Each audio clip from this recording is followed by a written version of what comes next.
Mais il y a plein de termes donc, qui sont plus ou moins synonymes, comme surdoué ou HQI, on peut dire aussi. Et vous, si je vous ai bien lu, vous préférez HQI?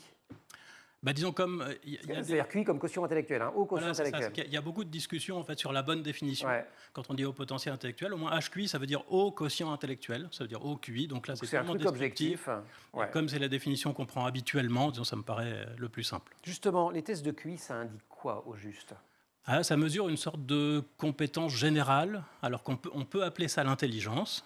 Ceux qui disent que ça n'a rien à voir avec l'intelligence, c'est exagéré, disons.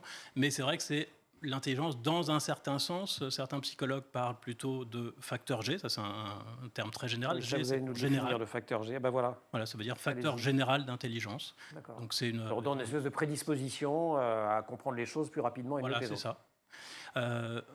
Certains parlent aussi de puissance mentale, pour donner un terme un peu plus générique, disons, que intelligence, parce que chacun a sa propre définition.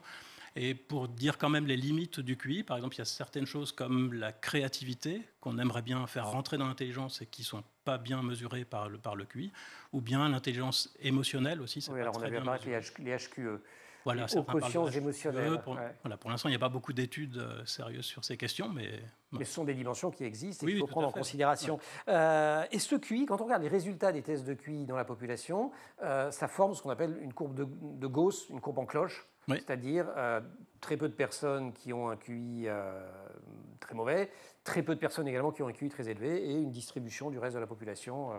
Voilà, c'est ça. Et c'est comme ça pour beaucoup de choses qu'on peut Voilà. mesurer. C'est un peu comme ça pour la taille, par exemple, ou pour beaucoup de résultats qu'il faut intervenir. À chaque fois, en fait, qu'il y a beaucoup de petits éléments qu'on a mis ensemble, comme c'est le cas pour le QI, on obtient plus ou moins une courbe de cette forme-là.